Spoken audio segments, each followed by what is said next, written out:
to talk about luxury cruising. From suites so sweet to ships elite. Come explore the world in style with me on Luxury Cruising, the podcast.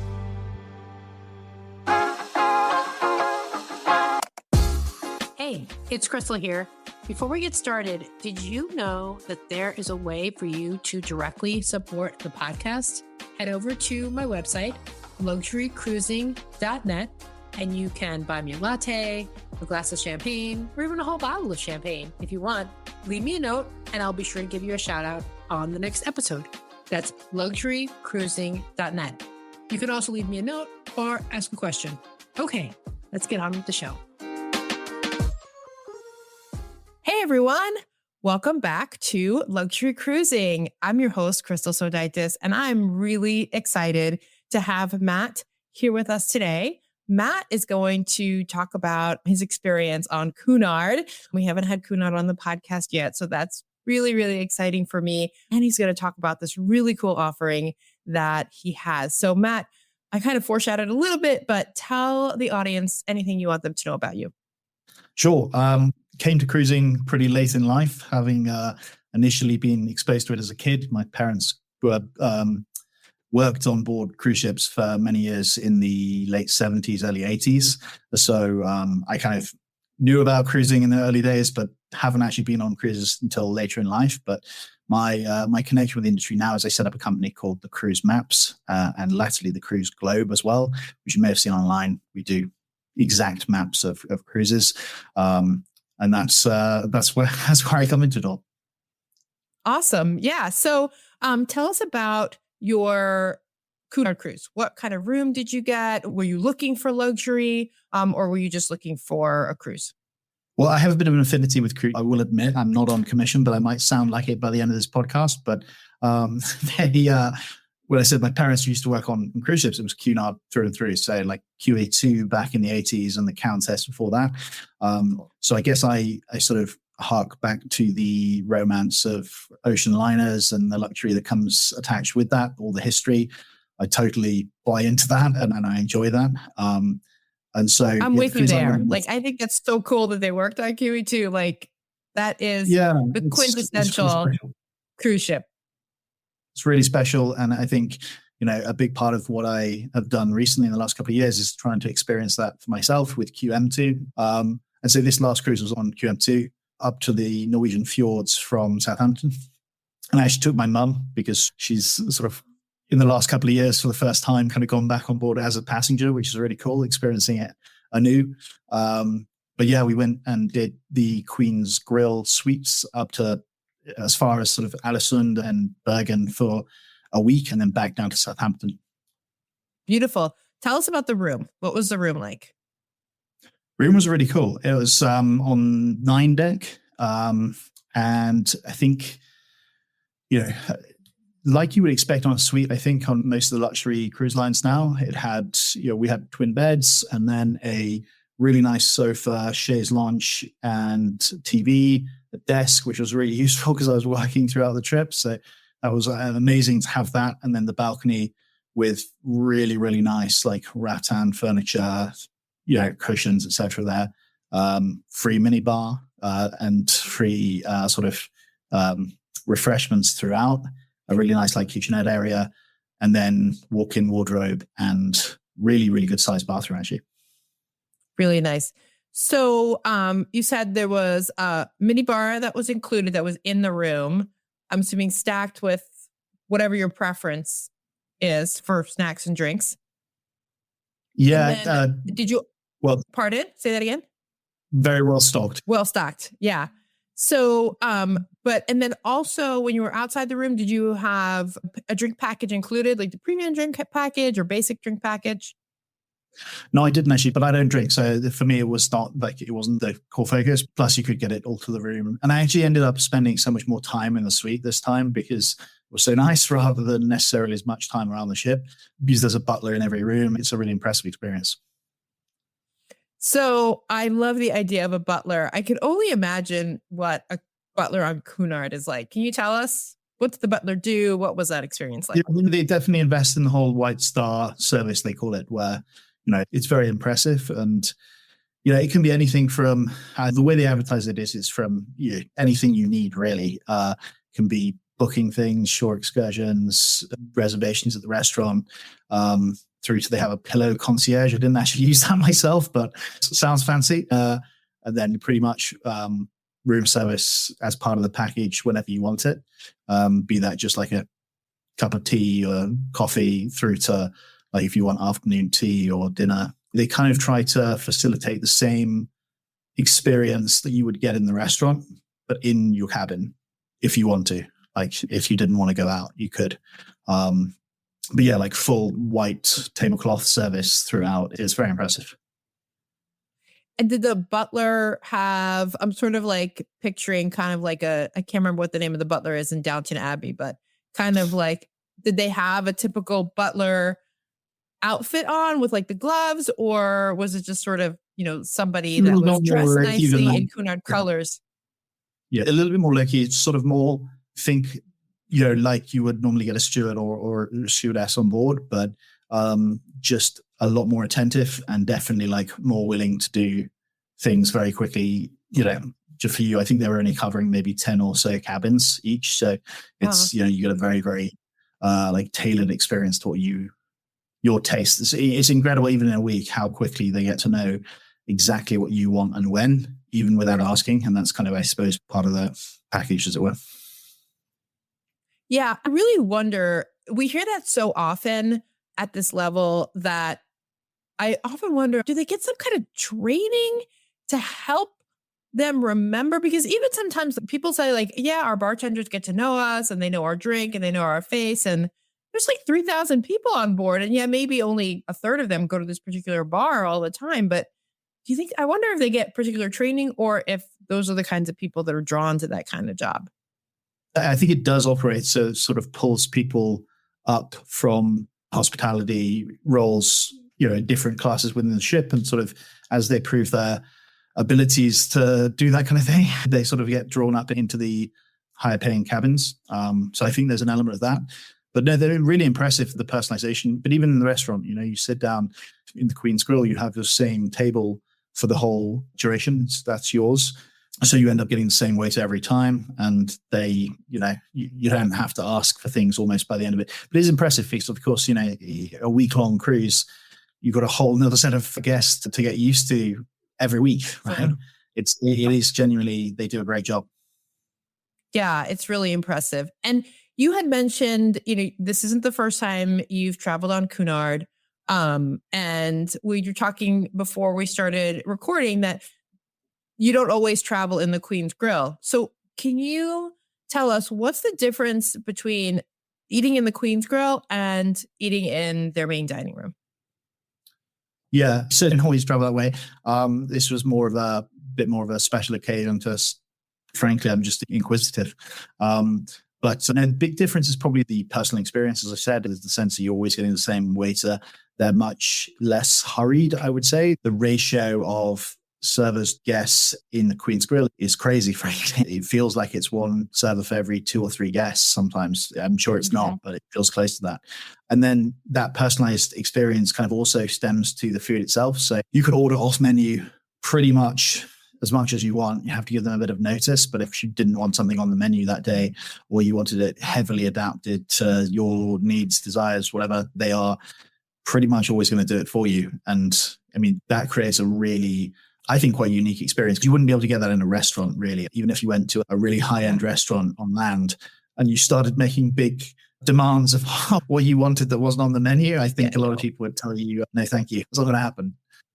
Yeah, I think that's definitely one of the things that I love most about eating in a cruise ship restaurant is that they are so committed to you having the greatest meal of your life every single night. And that they just want to cater to what is it that you want. On our last cruise, my oldest one, she has a hard time finding something that she wants to eat on the menu. And so we mentioned it to our waiter, and he basically had them create kind of like a seafood grill for her because she will eat like mussels and shrimp and that sort of thing. And it was so nice. He was like, yep, we'll just take care of it. No problem. I mean, he wanted us to come back because obviously the more we eat there, the more likely he is that he's going to get a better gratuity, which, is a valid point, but also they really want to make the cruise special for you. They want you to enjoy eating. I think in the restaurant, the other thing that I felt was very different to what you'd get in a high-end restaurant on land was there's still this big sense of theater to it. And some might argue that was a little outdated in a sense, like a lot of flambeing at the table. Everything is reasonably performative. And it is impressive, but it does feel like a different era almost. Well, you have to know that when you book Cunard, it's going to be different than, Norwegian or Carnival, or even, Princess, because you are sort of like stepping back into a different era. And how long did the meal take? How long on average were your dinners? Stretch out because there's literally a table per set of guests per cabin.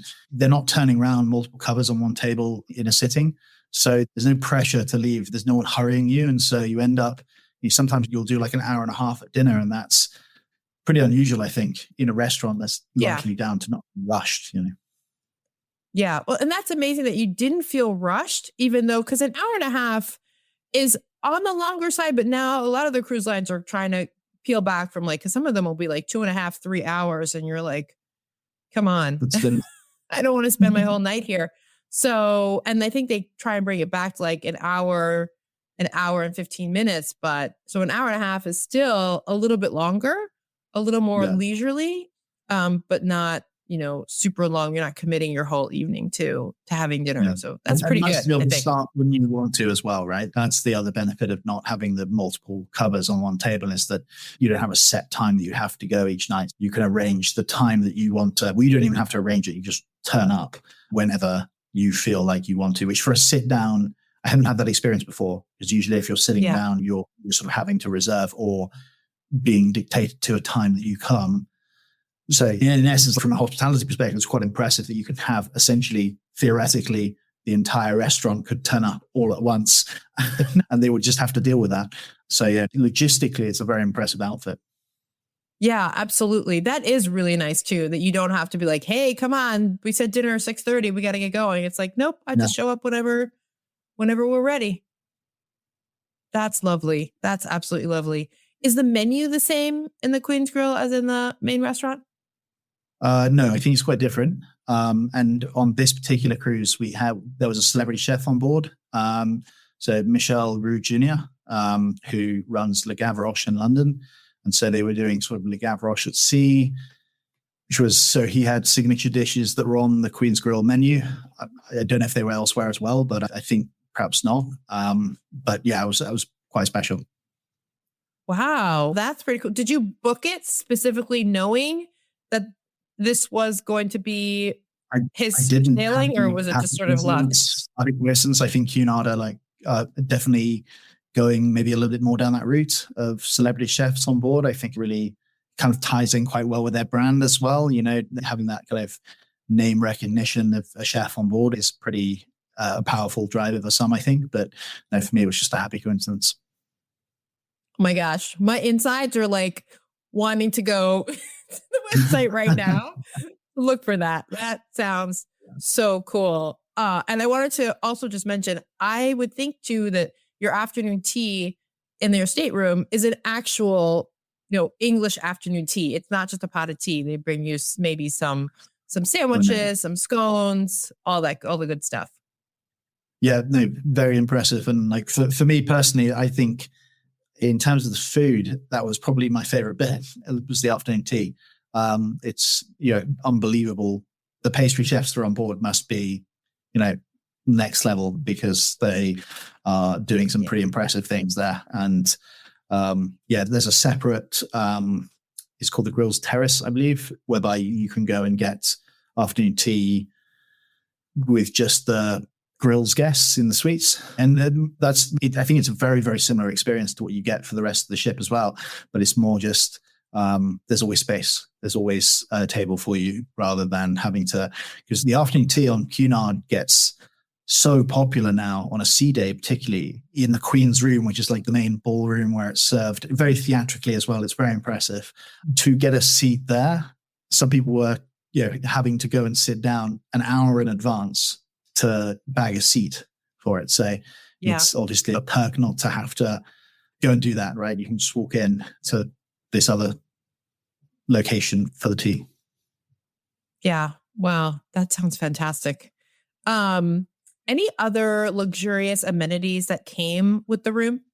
So on top of the mini bar, there's you can select to like pretty much any alcoholic spirit you could imagine, any bottle of anything you want, and they just turn up to the room with that, and that's part of the package. It was quite impressive.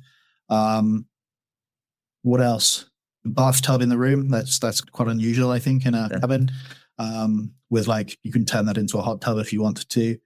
But yeah, I think that was it, really. I mean, truthfully, QM2 is, you notice she's a 20-year-old ship as well, right? So, in terms of the interior and the fittings in the room, you definitely notice that it was, hasn't really had much new since 2004 when she was launched.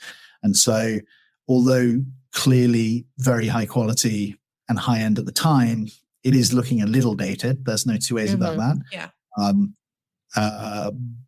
But equally, these ships have a 40-year lifespan. She's 20 years in. I should imagine she's not far off a refit now in the next couple of years. And then if Queen Anne, their newest ship, is anything to be gauged by, I think they'll do a very nice job of it. So, yeah.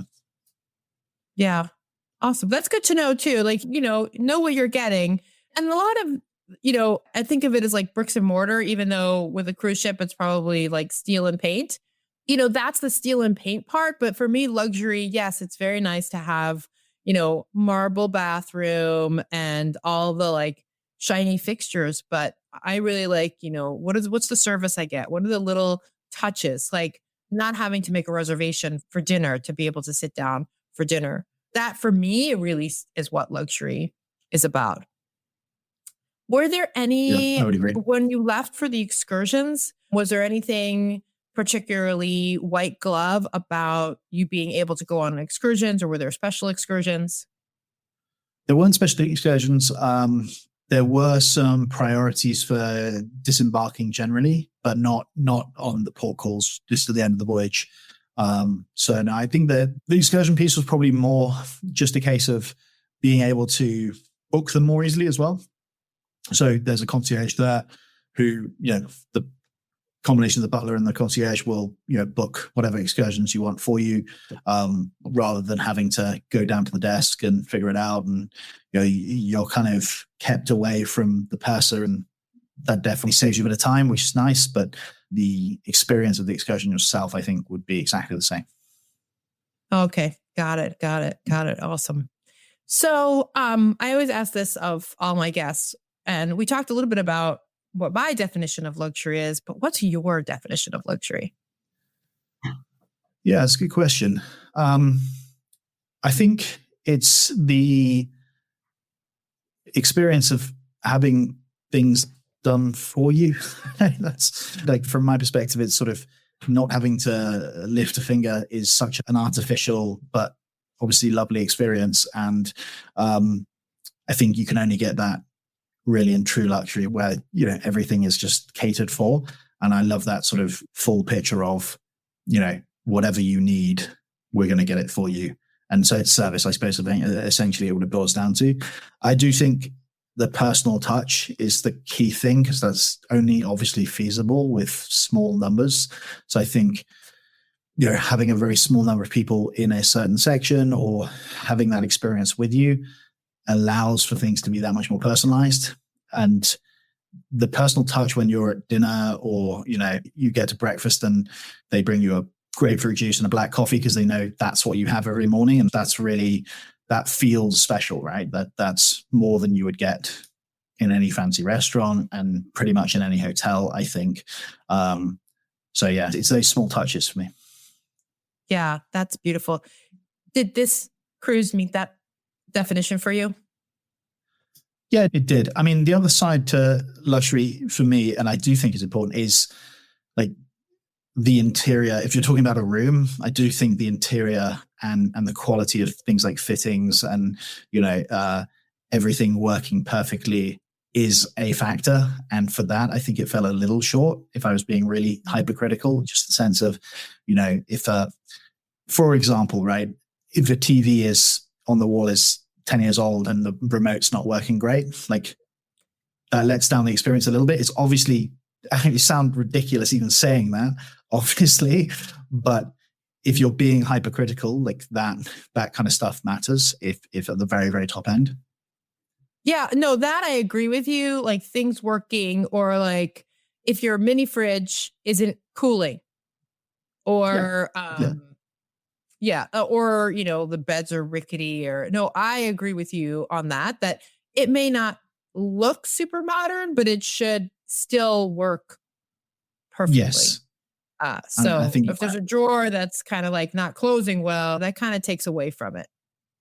it does a little bit, although I know it sounds ludicrous. in isolation, it's not a thing, but obviously, a couple of those things happen, and then you sort of like start to question a little bit, is it really at the peak of where it could be? Yeah. Like it's time to take, it's a beautiful ship and it's a high-end room and it should be taken care of very well. Yeah, for sure. I would love to hear, how was your mom's experience after working for Cunard probably decades Yeah. ago, and now being able to experience it again at this level? What was it like for her? I think she really enjoyed it. She was a nurse back when she worked on board. So she, a nurse on board in the 80s was a crazy experience anyway, long enough. Yeah. I mean, less at the better times. But, I think she definitely was a long way away from that experience on board. And, she was saying that she was looking forward to, before this voyage, experiencing the Queen's Grill desserts again, because what would happen in the day is that the porters would try to curry favor with the nurses on board by bringing down the Queen's Grill desserts for them in the ward downstairs. If you can get past as she did in the first couple of days, get past wasn't like this in my day kind of comparison, because that's always going to be the case. You compare 40 years forward, it's always going to be different. Some things better, some things worse, no doubt. But no, I think she thought it was really special. I think, truthfully, it's just a cruise is a really interesting thing for any parent and child, grown child to sort of experience, because it's forced time together. It's this sense that there's so many distractions in the world now when you spend time with your parents, that you're going on a cruise, you lose those distractions, and it's really like quality time together. So it's very special. Yeah, absolutely. That was the first cruise I ever went on as an adult. I went on a cruise with my mom, and it's nice. it's a very nice time together. Yeah. Do you have any other luxury cruises, or any cruises at all, luxury or not, planned in the near future? I don't have it planned yet, but I do want to. And again, it probably wouldn't be the purview of a lot of what you talk about on this podcast, but I do want to experience the mass market cruise as well, right? So my next cruise is probably going to be later this year, heading over to the Caribbean for the first time. I want to do like a full, maybe Icon of the Seas or something, sort of really, other end of the spectrum experience, just so that I can fully recognize the two sides of the market, right? Because for me, this is such I'm dedicating my working life to cruising every day, but I am still quite new to it, right? So for me, I want to see all the different angles of cruising and the different experience for different people, what motivates people. That's the thing I find really interesting. Yeah. Well, I can highly recommend an Icon or a newer Oasis class ship. My favorite class is Quantum class, just because we love the Seaplex. But also I hear amazing things about, I know one of your business partners, but I know Emma from Emma Cruises just went on the newest, is it Prima class? Yeah. Norwegian. Yes. Who knew it'd be that hard to say? those three words all together. But I hear like amazing things from Emma and from other people about the Prima class and the Prima Plus class. It would be worth going on Norwegian Aqua just to see my mum on that roller coaster, the water coaster thing. It'd be hilarious. Yeah. Yeah. Yeah. And definitely come on over to the US to experience it in the, warm waters of the Caribbean. It's very different. I just think it's so different. I think it's so different from what I hear anyway, at least. And so, yeah, it's yes, I came to it through this, I suppose, somewhat romantic connection with the old ocean liners and whatnot. But that's not the norm now. And so I want to definitely experience, what is the experience that is driving all this growth in cruising. Yeah, absolutely. So with that segue, please tell us about the Cruise Globe. And then I'll talk about it a little bit. Yeah, no, absolutely. When I say I'm dedicating a lot of my, well, if not all my working life at the moment to cruising, it's largely through this platform we've built. It's called thecruiseglobe.com. It is essentially the visual logbook for all of your cruising. You can see all your cruises in one place. And it's a bit of a world first, really. It already exists for flights and travel, but no one thus far has created a platform that you can log all of your cruises in and see on one map the exact route of all of those cruises. So we use AIS satellite tracking data to, you tell us any cruise you're on in the last 10 years, we're going to be able to tell you exactly where the ship actually went and show it all on one big map with all the stats. So how many miles traveled, how many ports visited, etc.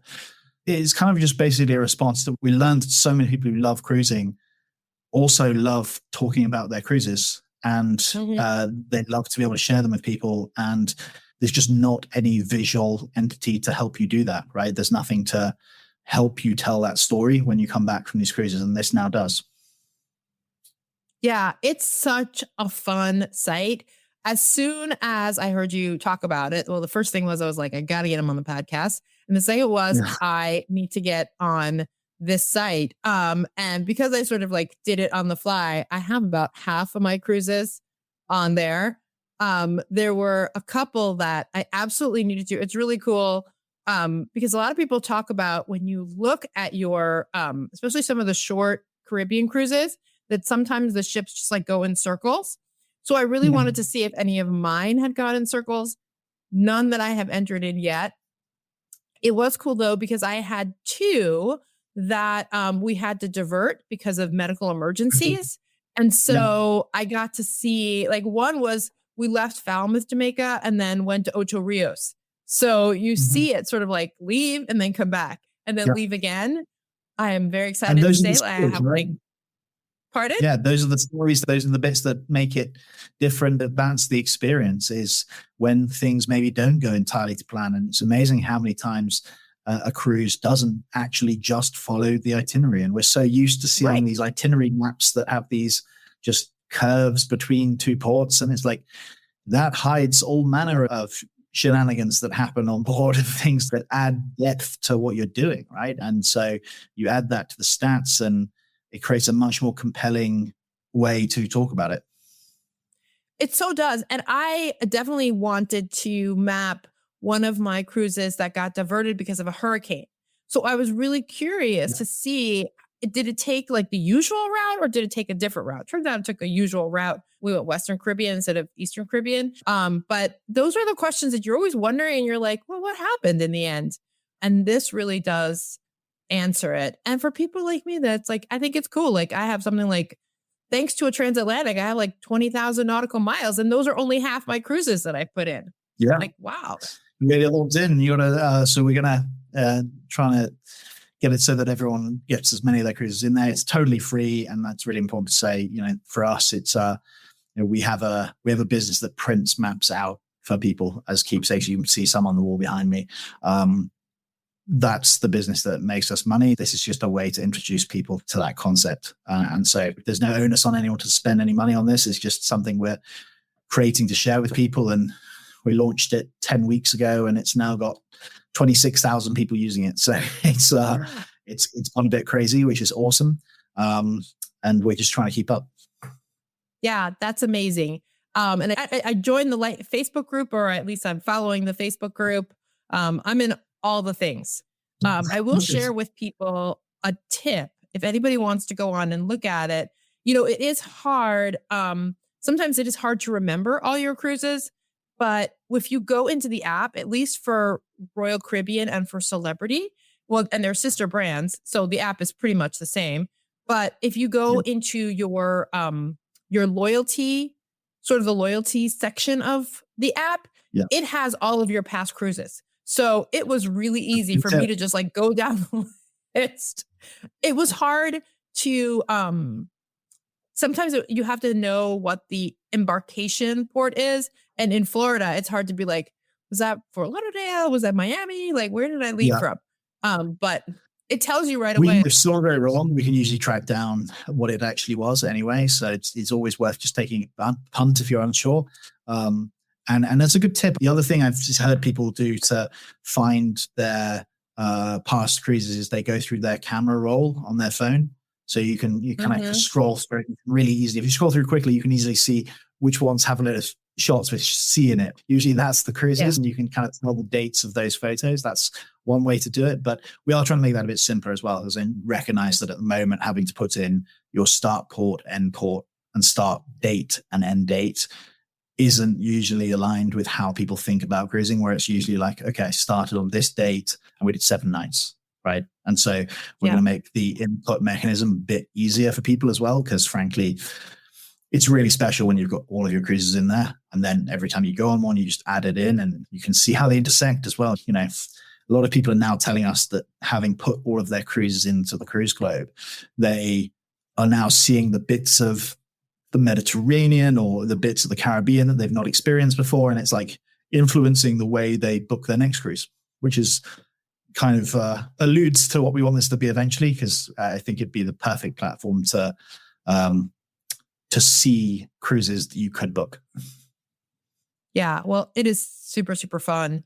And we will put all of the links in the show notes so people can go and create, whether they want a map that they can have printed and put on their wall, or if they want to join the Cruise Globe community, it's of their choice. So thank you again for being here and for telling us about Cunard and the Queen's Grill. And thanks everyone for listening. And until next time, I wish you safe and luxurious travel. Thank you.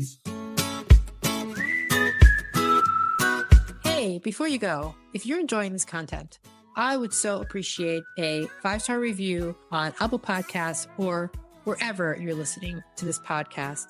If you'd like to be on the show, there's a link to a form in the show notes, or you can email me at luxurycruisingpodcast@gmail.com. That's luxurycruisingpodcast@gmail.com. I hope to hear from you soon.